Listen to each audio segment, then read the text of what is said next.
Trading Nut, episode 141. I think mindset has to come back with the do not stress when you have a loss. Understand the long-term vision. I think the thing we talked about, the long-term vision, I think this is probably the key thing for mindset. To be honest, this is the key thing to understand. The market's going to do something. Your job is not to fight it. The market never, ever runs away. It's always there. That personal diary of trading will make you a much better trader than... I could be right about the direction, but wrong about the trade. Don't focus on the monetary side. Trying to make too much money on a trade is what I have seen killed every trader. Your losses offer you some of the greatest insight you can find into your mistakes. Relax, learn the process. Candlestick pattern trading is a freaking trap. Don't be in a rush to become a millionaire. Let the market tell you what the market wants to tell you. This podcast is not financial, trading, or investing advice of any kind. What's up, traders? Welcome to another installment of the Trading Nut podcast. I'm your host, Cam Hawkins, and today we've got Sasha FX Dog on the show. Now, why I like this episode and why part of the reason I got Sasha on, other than the fact that a lot of you guys have asked to get him on, is that he has been taught by a lot of the gurus and mentors out there. So we're talking WicksDontLie, Raja Banks, we're talking Ryan Gilpin, we're talking Q Banks, Uncle Ted Sammy, FX Daniel Savage. So a lot of these guys who are out there who are gurus / mentors, he's been taught by them. He's gone and done their courses. In fact, he's been on the WicksDontLie live stream and even run it, I think he said one day. So what he's done is he melded all these together and come up with his own unique style. So this is quite a unique episode in the fact that you're going to get to find out A, how he melded all these different styles together, and B, how he's sort of melded his whole lifestyle around trading, and he's able to do what he loves with the dogs and still trade at the same time as well. So guys, that's coming up in a second. Now, one of the things we do touch on in the interview is around probabilities. Now, what I wanted to bring to the floor here today was that I've actually been doing a lot of work with my Robot Builder Club members around probabilities, and we found a really quick way to get a huge amount of data around the chance of things happening on a particular candle. So if you look at a candle in the market that's got a unique format, such as like a pin bar, and you're looking to find out what happens after the pin bar forms, is there an opportunity for a trade in there? Can you get the probabilities in your favor? Then that's what we're doing here over at Robot Builders Club. We're basically coming up with really quick ways to get all the information across all the symbols and all the time frames to tell you whether or not the pin bar is significant and could potentially be used for as part of a trading strategy or the base of a trading strategy to give you an edge. Now, what we discovered this week was that a pin bar breaks the high on the next candle 80% of the time. So that's a huge percentage. But it only breaks the low on the next candle 17% of the time. So with that information, you can actually construct or start to construct a strategy around the pin bar, and with the skills on what I teach on my Robot Builders Club, you can automate the whole thing as well and see if you can get something that is profitable. Now, guys, that's all over there at my Robot Builders Club. If you are looking to automate some or all of your trading, then please go and check it out. Go and check the free training out to start off with. It's a pretty short free training. It goes for about an hour. It'll show you exactly what it's all about. It'll give you some more information. There is a bonus video in there. There's a bonus robot as well that you can get your hands on. So there's a whole bunch of stuff in the free training. And if it's right for you, I'd love to see you in the Robot Builders Club while the doors are still open to new members. They will be shutting soon. So please, now is the time to have a look at it and check it out. But for now, let's check out this episode with Sasha FX Dog.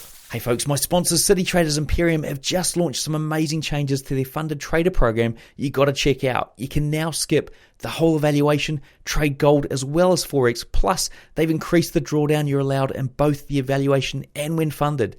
With CTI, it's even faster and easier to reach up to $4 million in funding with a 50 to 70% profit share. Click the link in the description to find out what else has changed. All right, folks, here we are on Trading Nut. We've got Sasha FX Dog here on the show. Welcome all the way from over there in Montreal. How are things? Yeah, pretty good. Thank you for having me for the show. Thank you very much. Well, look, first things first, I want to ask, and I did watch a little video of yours. Have you got this finger widget, and what on earth is it, and what does it do? Okay, so you got me. It's because I got some ADHD. And I need to sometimes just have something in my hand. I need to move my chair. I need to keep moving. That's why I got a stand-up desk also. You might see me like putting this desk up at one point. It's just got something to play with and focus on something sometimes. Okay. So it's not like a muscle building thing or anything like that. It's just literally a distraction. Okay, cool. I wish maybe I can get my fingers stronger to hit those, sell button or buy button, maybe. Yeah. I was thinking like, I might go and buy one myself if it's like a sort of cool little thing. But okay, I probably don't need that. Right now, let's crack on with the trading stuff. So, do you want to start off with like how you first got into this gig? Sure. I got started I got interested in Forex probably around like 4 or 5 years ago. I'm really bad with years and dates, so I do apologize. It's not going to be exact. But yeah, probably around 5 years ago, but I didn't pursue into it. I kind of saw a Facebook ad, and I think it was MLM. It was probably IML or something like that. I just saw that, and I started researching Forex and started to look into it, and I was like, all right, this is very interesting, but didn't pursue into it. Maybe 3 years ago, one of my friends was posting charts. And now it kind of piqued my interest. I was like, hold on, wait a second. Now I got someone that I know that do this thing, so let me reach out to him. So I kind of reached out to him, ask him more questions, like, all right, how did you got started? It's like, oh, I learned from this guy, and maybe I can hook you up. I was like, okay, perfect. So I started to look into it and try to find a coach, right? Because in my mind, if I want to do something, I do a lot of sports. I did a lot of competition. I'm a really, really, really competitive guy. Okay, so I'm really competitive. So when I do something, I want to win. I'm not there for fun. It's just like winning is fun. So let's win, right? So I was actually looking for a coach because I think in sports, you cannot achieve anything without a coach. It's like trying to go to the Olympics, trying to win the gold medals without a coach. It doesn't make sense. It doesn't make sense at all. So I was like, all right, let me find a coach because I want someone to coach me through that thing. So I went through different mentors, learned different stuff there and there, and finally find one coach that was really listening and answering questions. And this is where it actually kind of took off. This is probably like probably 2 years ago, probably 3 years ago, I got really, really more serious into it. I invested a lot in myself also in courses. But yeah, that's how I got started. Reaching out to a friend and put me in contact, answering some basic questions. And yeah, I was intrigued. And I think the old economy thing really got me into it because I like that side of it to understand what's happening around the world. And I find trading a very, very interesting thing because it can be easy, but very, very hard. It's an easy way to make money, but very hard with emotions and everything around it, right? So, hey, just jumping in here with a message from my sponsor, Sage Strategies. Do you want to trade gold and crypto like the institutions? Well, now you can, and it's free for 14 days with Sage Strategies, fully automated trading strategies. Check out their live track records for 25 unique strategies, plus they'll host everything for you, which is perfect for beginners and advanced traders or investors. Simply sign up for their 14-day free trial at sagestrategies.io and experience it for yourself. Cool. What I want to do is sort of dive back into the coaches and that journey across getting your education, and then as you mentioned before the show, you sort of melded it all together to come up with your own style. I think the guys will be quite interested in how that sort of played out. Do you want to elaborate on that? Sure. I went to see different coaches. Like I said, I went to see I went to see Brian Gilpin, Q Banks, Savage, WicksDontLie. I learned from also Ted from the WicksDontLie stream. Sammy. There's many people that I picked up different things. Price action came from Raja. I would say that support and resistance, I understand it from Q Banks, Confluences. Ryan Gilpin learned me the QPs, the quarter points. So basically, I took a little bit of something to everyone. Grab some ingredient, kind to go into the grocery store, pick up your favorite ingredient and do a meal with it, right? So this is kind of what I did. I picked up some ingredient for everyone and did my own salad kind of thing. And how did you bring the salad together? I mean, did you, what was the sort of method of going, right, this works, I'm going to carry on using this. How did you work that out? I guess we'll be with try and error, just like trying some stuff. It wasn't working great, tuning in a little bit, oh, this worked. I was journaling all my trades. I was able to go back and take a look. I was like, all right, this worked when this happened. This worked when this happened. This ain't working. So let's scrap that. At first I was trading a lot on 15 minutes. And man, oh man, those 15 minutes can have a lot of fake out, man, and take you out in no time. So I removed the 15 minutes completely from my trading, maybe a year and a half ago, maybe a little bit more. And since then, the difference is huge. My win ratio has increased. And all my students also, they're doing the same thing also. They kind of block the 15-minute. Yes, I take a look at 15 minutes just to see what's happening, but I will not take a 15-minute trade. I will not take the 15-minute as a confirmation because I find it's a weak confirmation time frame. That's interesting. So kind of like this, trying and see what works. Cool. And so like at this time, it sounds like you were live trading, or were you demo trading these instead of back testing, obviously? At the beginning, I did a lot of demo trading. I think I did too much demo trading, to be honest. I'm the kind of guy, like I said, I'm really competitive. So when I launch, I want to be winning. So I was really, really, really, really, focusing on making sure this thing worked before I launch. I had a very, very hard time with money in my past. And now I'm doing awesome and just doing pretty well. Even before trading, everything is fixed now. But since then, I still have this thing in my mind that I'm really tight with my money. I don't want to put my money at risk for something stupid or for something I don't understand. So I want to make sure it's on the dot, right? So I was doing a lot of demo at first, but after that, I was doing live trading. Even trying and error. I was going low risk, to understand and still have the money involved, because if you're only demo trading, the problem is you have no emotions. And you're not going to be managing your trade the same way. So yeah, a lot of live trading. And so when you went to live, are you able to tell us what sort of deposit balance you started off with? My first deposit was, I think it was 8,000. Okay, so yes. It's a sizable chunk. And how did you? First of all, did you blow that account? Never. And the reason why, like I said, is I'm really tight. And sometimes it can be actually not a good thing because sometimes I should risk more, right? I should risk more. And this is something I'm actually working on. But this is a mental thing. This is a mental thing. This is blockage I have from the past. So now I need to unblock this, and just go ahead. So usually I risk between 1 or 3%. But now knowing I'm consistent, I know my high probability setup, I should be able to risk a little bit more, But it's something working personally on it. I think everyone still need to evolve in this thing every day. Everything can be better, right? So like when you say you weren't risking much at the start. On that 8,000, what would your trade size have been? I was risking mostly between 1 to 3%. Okay. Okay. Right. So it was between 1 to 3%. Okay. So you didn't sort of migrate up to 1 to 3. Okay. Right. So had you lost your first trade, that would have been $8. $8? Oh my gosh, this is a long time ago. 1%? No, that would be 80. 80. Right? Sorry, $80. Okay. $80.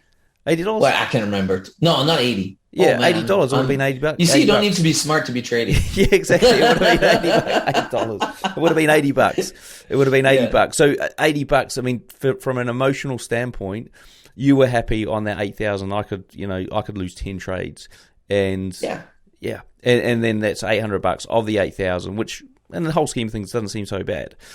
So when things started to turn around, do you want to sort of walk us through how that looked? Yeah. I was for a long period of time, I was like going up, going down, going up, going down. I was kind of break even, I was winning some, losing some, winning some, losing some. I was like, God damn, man, I'm just missing something. What is it? So I started to look at my things, and most of it, I was looking for 10 pips. I was looking for a 10 pips win. My stop loss was always around like 8, 10 pips. So the problem was Every time I was winning, awesome, I was winning 10 pips. But every time I was losing 8 or 10 pips, which is like kind of the same thing. So I was like, this doesn't make sense. So I started to go back to my journal. So I went to my journal and look at everything. I use Trixie Journal, which is an amazing journal. So I can go back at it and do a replay mode on my journal, which is kind of cool. This is really, really nice. So I went back on my journal. I went through most of my trades, and I realized that every time I was hitting 10 pips, most of the time, 80% of the time, it was actually going to at least 15 before starting to retrace down. So I was like, all right, so let me start to try that. So I kind of start to put I use Magic Key to manage my trade. So I put my auto break even at 11 pips. So every time profit was starting to go to 11 pips, it triggered my auto break even, place my stop at 0.5 pips in profit, just because I'm allergic to red, So I put stop at 0.5 pips profit, and my partial TP was at 15. So I was closing 80% of the trade at 15 pips and let the rest run, So by doing this, it was actually the point where I started to see some improvement, because when I was losing 10 or 8 pips, and when I was winning, I was gaining 15 and more. So I was like, all right, so now this makes more sense. So this is actually was the big turning point, and when I removed the 15 minutes time frame from my trading. So I think that those two things was the two major things that made a huge difference. Just to clarify, so you set your stop to break even at 11 pips, then at 15 pips you took all the profit off the table, or you let that run even further? 80%. At 15 pips? Yeah. Okay, right. So at 11 pips you just set the stop loss. Right, okay, gotcha. Yeah, and then, 11 pips doesn't take any profit. Yeah. Just put stop at break even. Yeah. Because in my mind, I was taking profit at 10 pips before. So I was like, all right, so I don't want any more losses. So I'm just going to place my stop at 10 pips. I put it at 11 because the spread, So I put it at 11 pips. That's it, So worst case, if price retrace, I'm at break even. I'm at 0.5 pips. So this is worst case. But 80% of the time, I was actually hitting 15. So it was worth it. I mean, 5 pips more per day, because I got at least one trade a day by 5 days. I mean, this is 20 pips at the end of the week, which is 80 pips at the end of the month. It started to make a pretty interesting difference. And so your break even was only like hitting every 20% of the time? Yeah. Okay. Yeah. And what about? Well, I have to say, recently, price action is a little iffy. So recently I got a couple break even, right? But usually 20%. Yeah. Okay. Righty-ho. So, okay, cool. So you've sort of gone through that whole process of looking at your journal. That journal sounds awesome. Trixie Journal, is it? Yeah. Trixie.trade, I think. I can send you the link, but it's very, very nice. This is something I refer all my students, because this is the best way to journal, because having a screenshot, okay, but having the luxury to go do the replay on every trades, and this is actually a live chart, so it's perfect. Yeah, that I've never heard of it before, but that, because there's so much you want to actually put in the in the journal, but you can't do it, or it just takes too long, or it's like you'll never go back and review it. That's and one of the cool perks is you can actually import your trading view chart directly to Trixie. Ah, okay. So it's a copy paste link, and boom, wow. It pastes everything in your Trixie. Cool. That sounds awesome. So I'm definitely going to check that out after the show. Now, talking about your what you're doing with your trading. I mean, what symbols are you trading? Instruments? What sort of things are you looking at? I mostly trade GJ. I traded GJ exclusively for probably 2 years. I would say 2 years. And the reason why I'm a true believer that you need to focus on one thing first, master it, understand it. It's like I always gave the same example, It's like trying to go after 10 women. Let me tell you, ain't gonna work, right? So, I mean, you got to focus on one woman, understand how she react to certain things that you're going to say, how she react on different events, right? So a pair, the pair is the same way. You got to focus on it, understand it, how she move, how she react to news, and all those stuff. So when you focus on that, you can expect stuff to happen when you're looking at the chart. So that's why there's sometimes I take impulse entry and I kind of not know, but I can expect that move because I saw that move happen so many times at the exact same time, at the exact same area that it not easy, but it's simple for me to take that trade. So yeah, exclusively GJ for a while. After that, at a certain moment, GJ was in a range for so long. I was like, man, I cannot do this. It's just like, it's annoying. So I kind of added a backup pair. It was a pair that was actually back this thing already for like 3 months. Prior to that, it was GA. So GA is a little different. It's a little crazy sometimes. I call GA gold's cousin. Because when it moves and it wicks like crazy. And GA loves to put you in drawdown for 30 minutes, an hour, you know. When you're scalping, 30 minutes, an hour in drawdown, it's long, you know. So GA loves to do that. So it's a little different on GA. And recently, because I'm doing live stream, right, every Tuesday and Thursdays, and for like over almost like, I should say 10 months, 8 months, I've been calling trade on gold. And it was, you know, it was winning often, you know. So people was always like, why are you not trading it? I was like, because I don't really need it. I'm focused on GJ and it's doing good. But after a couple big wins that I called on gold, I was like, all right, this is stupid. Now I should make money on this. And I kind of add gold recently, but very, very, very, very low risk since I'm just starting on gold. And like I said, I'm tight with my money. I want to make sure I get everything right before I put my money at risk. So now I'm still testing the water with gold on the live market. Now, yeah, you mentioned you've eliminated the 15 minutes. What timeframes are you using? Mostly 30 minute and 1 hour. I do my analysis on daily and 4 hours to understand market structure. And I will take my entries and setups on 30 and 1 hour. And GA is a new rule I have for GA. Only strictly 1 hour, 30 minute, couple fake out recently. I said, all right, enough. So enough, only 1 hour for GA. Oh, okay, right. And what about like how many trades a week do you reckon you'll go through? I would say in a session, I can take probably around like between 1 to 3 trades, you know, it's going to be around there. So usually if I have 2 losses in a row, most of the time I'm out. I close my MT4. I'm like, all right, come on the next day, and that's it.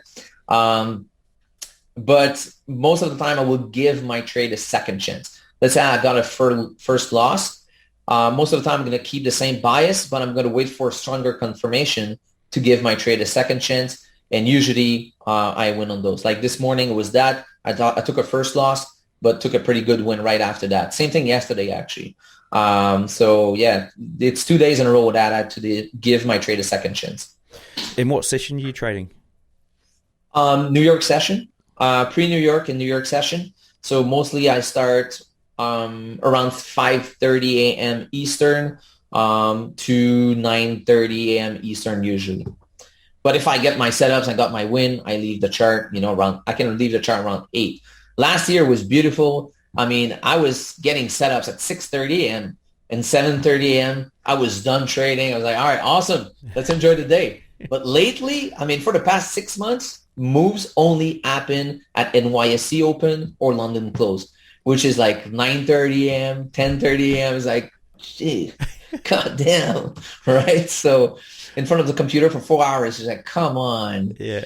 But hey, it is what it is, and for me, these times are like New York's a nightmare. It was the middle of the night, but London is the end of the day, so I can never really enjoy the day. And that's coming up. Now, what about what do you think made you different from a lot of the students that you've seen come through and guys that are you're obviously helping out, that you can sort of see traits and then you're going, oh, okay, well, I can see that I'm quite different in this fact, or I've managed to get over that hurdle. What are the differences here? That's a good question. What makes me different? I don't think I'm any special. I just think that I never gave up and I have a long-term vision. And this is something, something we can talk about. I mean, long-term vision, it's the most important thing to have if you want to go through this journey, right? I mean, trading is the only thing that I know that you can double your income in a month, in 6 months, in a year, in 2 years, doing the exact same work, you know? So, I mean, ask anyone that's working a 9-to-5 job right now, can you double your income next year? The answer is no, right? If I keep looking at the chart the same way I'm looking at it, the same trade I just did, like, I don't know, let's say you're starting to trade, let's say you did $50, all right? Perfect. In a month, that same $50, the same pip win, let's say you're aiming for 10 pips, 15 pips, gave you $50, the exact same trade is going to give you 500 and 5,000 and 50,000. So for me, if you don't understand the long-term vision, you're not gonna make it. So for me, I think I understood that long-term vision at first. I mean, it's like a doctor, right? I mean, doctors will spend years of studying, thousands of dollars into studying for doing that certain income. So I'm like, what is like a year, 2 years, 3 years, even if it take me 5 years being profitable, is it worth it? And the question in my mind was definitely. So I think this probably one of the things that made me different because I understood that right away and I understand that losing was part of the game. It's like in any sport. Like I said, I played a lot of sports, a lot of competition. And I mean, you're going to win some games, you're going to lose some games. Now you just have to adjust and react and see how you're going to win the next game. So, yeah. Yeah. No, it is interesting that you were able to pick that up quite early on. And do you think was there anything that helped you get to that like state of thinking? I was always being an entrepreneur before, you know, I had my own businesses, worked for myself a lot. So I always had that long-term vision, right? In anything I did. Of course, I did some stuff prior to that, like trying to make some money fast, you know, but this never works, right? This never works. So if you understand the long-term vision, it makes sense. Also, listen to one interview with Sammy, and he was actually explaining this kind of idea. I was like, this makes sense, you know, this makes sense, and it just clicked. So yeah, probably that. Actually, it does remind me of an interview I listened to with a guy called Naval, and I've mentioned it on the show before. I don't know if you've heard of him, but he was essentially gets to the point where he's saying, like, if you can master this, and he's not really talking about trading, he's talking about more about getting your capital to work as opposed to getting people to work for you or working for somebody else, then you've essentially mastered, like, the whole sort of game of you know, finance in that respect. Now, and what comes with that, which is freedom. So let's move on to the next part. If you had to recommend a path for somebody to get to the point where you are, what would you say? A path, I would say to get there, I mean, you gotta, Even if it's like a just. Because I'm not sure I'm getting the path word. Sorry for it's a Franglish talking. Right okay, now. Right. So like, if like, say somebody was working a day job and you wanted to get them to the point of growing an account consistently, okay. How would you do? What would you say? Knowing what I know now, here's what I recommend. Okay, perfect.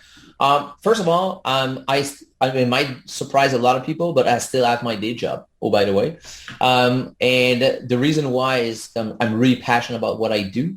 I sold my businesses before to do exactly what I do right now. I'm a sales director with a high-end dog food company. And I'm really passionate with dogs. That's why the name, right? So kind of merge two passion together. And because there's a saying in English saying, if you work into your passion, you will not have to work another day of your life, right? Yeah. So I find that, and I'm just having fun. I got to work with my dogs every day. I go see my customer with my dogs, and you know, it's fun. For me, my student always asks, yeah, but why you don't trade full time? It's like, well, first of all, I mean, after 9:30, what the heck am I going to do?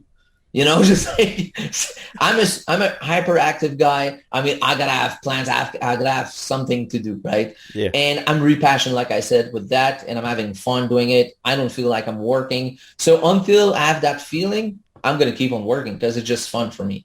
So yeah. So, but to go back at that question, I mean, to go there, I mean, I would say start with an amount of money that you can afford to lose. This is one thing, okay? So don't put at risk, of course, your mortgage, your rent. I mean, don't put your grocery money at risk. This will be dumb, okay? So if you're trading to make money, don't do it, okay? Don't do it because you will lose it.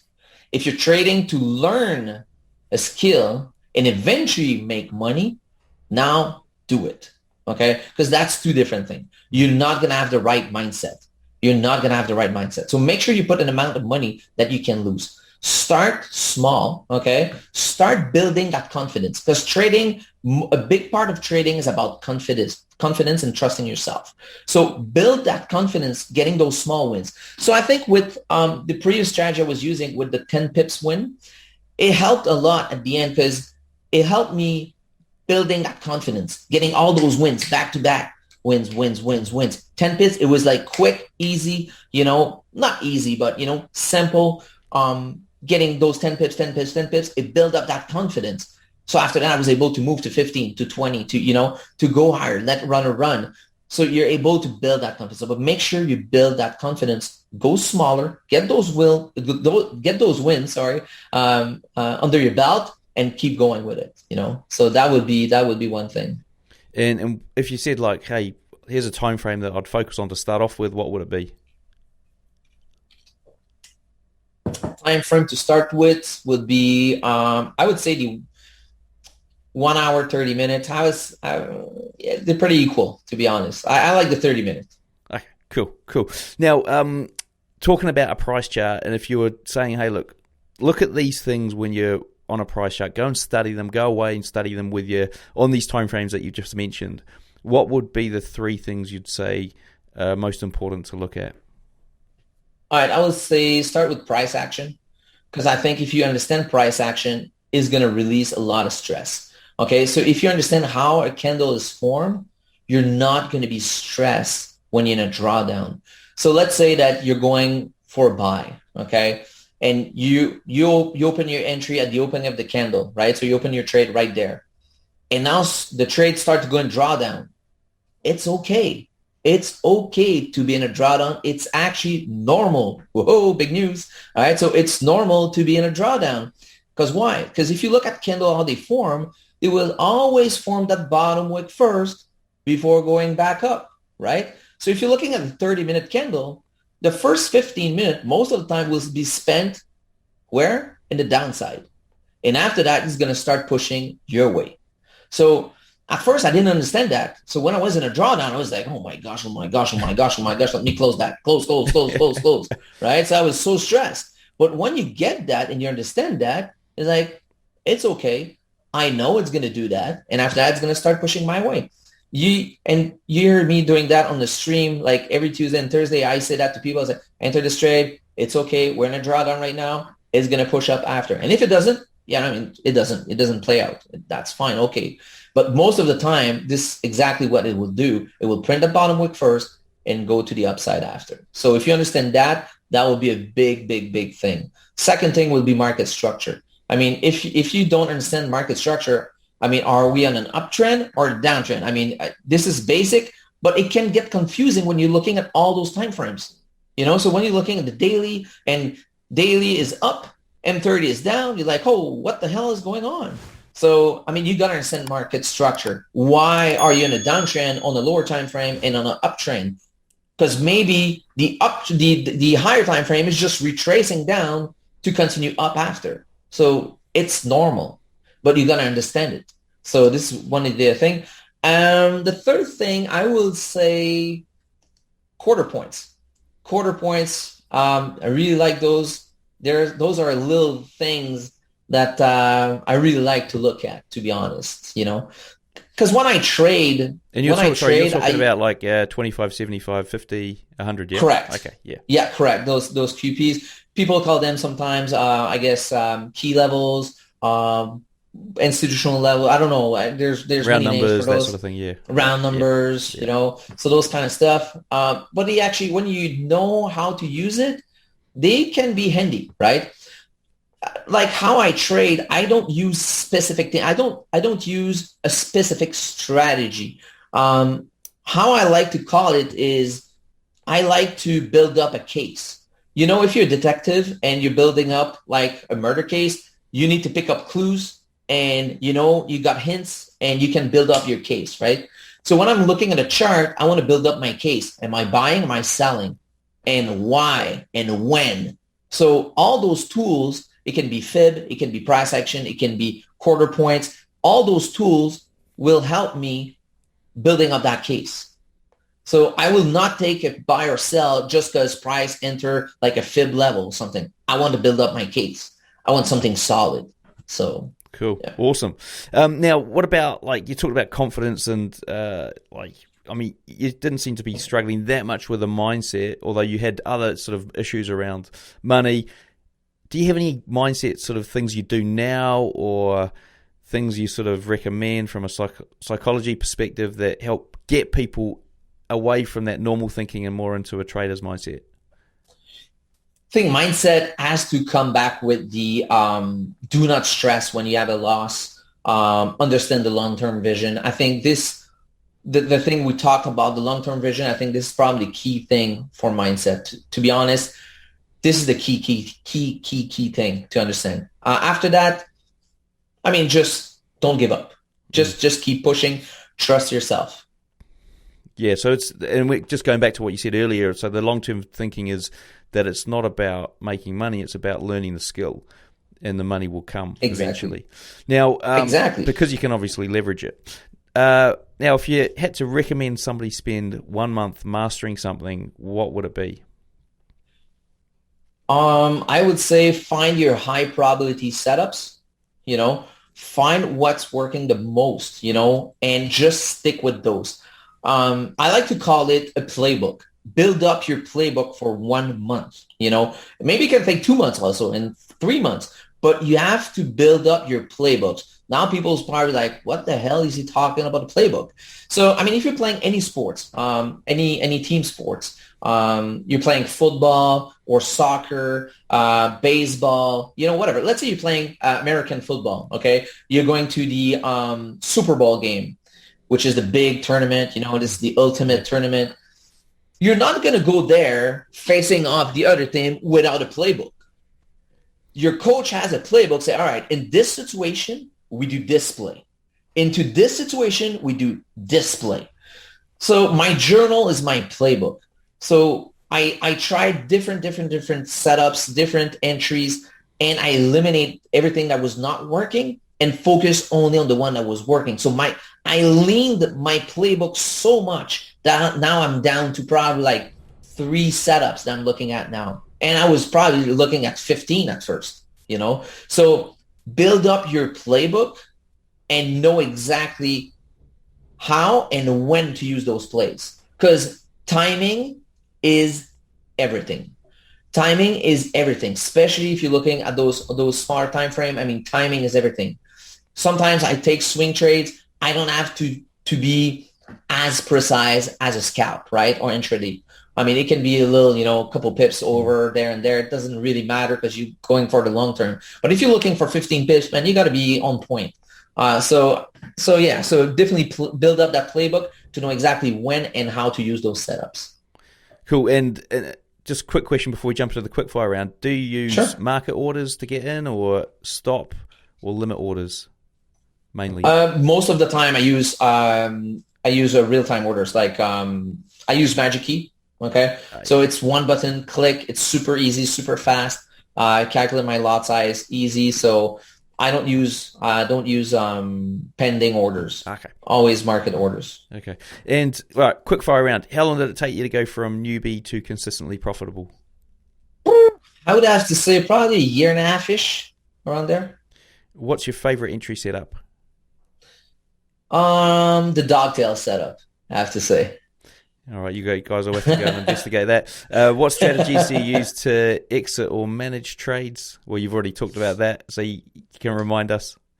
Well, to exit trades, I will use most of the time. You will use quarter points, fib extensions, or neck support and resistance mostly. Okay. What's your recommended trading book or resource? I don't really have one. I would say those podcasts are awesome, to be honest. I listen to a lot of those. And every time I cut my grass, got my AirPods and I listen to podcasts, So, I mean, I watch those videos after. So, yeah, I think there's so much stuff on YouTube that you can grab. The problem with books is it's all old most of the time. It's old stuff. It doesn't really apply. So no books recommendation, to be honest. Book recommendation, I will, but for personal growth. Because I think if people doesn't grow as an individual, they cannot grow as a business person. And trading is your own business, right? So if you don't develop a good mindset, you're not going to do it, right? So there's many good book on personal growth. If you want, I can send you a recommendation if you want to post it there. But yeah, definitely build up that personal growth. Cool. What's your preferred broker and trading platform? Black Bull Market. And I still use MT4. They have MT4 available. But I'm just good in my old shoes. Hey folks, you ever wonder what broker I use? Well, I use Hanko Trade. It was a no-brainer because I was looking for a broker with good trading conditions and one that wouldn't restrict my leverage. Now, by joining Hanko Trade, I've also cut down my trading costs significantly with their super low commission of just $1 per 100K. You can learn more at hankotrade.com or just click the link I've put in the description. Do you want to walk us through your worst ever trade? Oh my gosh. Okay, I have two actually. The bonus, because the first one I don't know if it counts. The first one was when I just got started, and I was using those signal providers. When you see people using signals, oh my gosh, it's easy, man. You just got to copy that and make money. Oh, awesome! So that signal was on US 30, and I had no clue what I was doing. Right, so picked up my phone, put the entry. Put a lot size that I had no clue how it was working. I put one lot, so on US 30, so you can know the damage. And instantly, I was like minus 2,000, which is like 200 pips, right? Well, I was 2,000 points, and it was like 200 pips, if I'm not wrong. I was like, oh my God. I see the numbers. I was like, I closed it right away. I was like, oh my gosh, what I just did. So this was probably the worst one money-wise, and it was just dumb, stupid, because I didn't know what I was doing. So again, anyone new here, never do that, please. So the next one has to be last year. Last year I was actually going for a swing trade. I'm not a swing trader, and I went for a swing trade. And this thing, I placed my stop loss probably like 50. It was at 50 pips stop loss, and I was looking for 125 pip gain, right? So it was pretty good. I thought I placed my stop loss at 50 pips, and this is the ADHD talking, right? Yep. It was at 500 pips stop loss, and I went to bed. Woke up. Minus 420. Oh, there's nothing worse. It's so easy to do. It is so easy. Yep. I feel your pain. It was terrible. I was looking at it, she was like, how come? I was like, how come that much money? I was like, oh my God. She's like, oh well, it is what it is. Yeah, I did something similar the other day where I was going to put a stop order in, and the price was so close to the close of the candle the high of the candle was going to be at the high, that I was like, okay, what I'll do is I'll just measure the candle, and then I'll put the stop order somewhere else, and I'll drag it down, and so it covers the candle. I forgot to drag it down. I mean, then the thing is that it wasn't a bad trade because it did actually end up in profit, but it would have been so much more had I entered the trade at the right time. I was like, it came up and pushed through it, and I'm like, why is the profit like hardly anything? Oh, you idiot! You forgot to move it down. Anyway, sorry. Right. This is the final question before we wrap up. What's the best way for the guys to get hold of you? I guess Instagram. Sasha FX Dog. Instagram, website, fxdogsacademy.com. That will be it. Cool. Look, big thank you to Sasha for sharing with us today. Everything we've discussed here, along with all the links, are in the show notes. To find them, simply search for Sasha, and that is SACHA in the search box on tradingnut.com. Until next time, I wish all my listeners trading happiness and success. So there we have it, folks. Interview with Sasha done and dusted. Now, if you do want to check out what he does on a price chart, then we have got another video up there on the Trading Nut YouTube channel, where Sasha walks you through a recent trade and basically how he builds a case to get in the market. So well worthwhile checking that out. Also, while you're over there, do check out the Robot Builders Club. As I said, we have done a lot of stuff around probabilities this past few weeks. If you do want to get on board with that, then check out the free training over there on tradingnut.com. And last but not least, we've got some great new episodes coming up. So please stay tuned for the channel, stay subscribed, and we'll see you in the next one.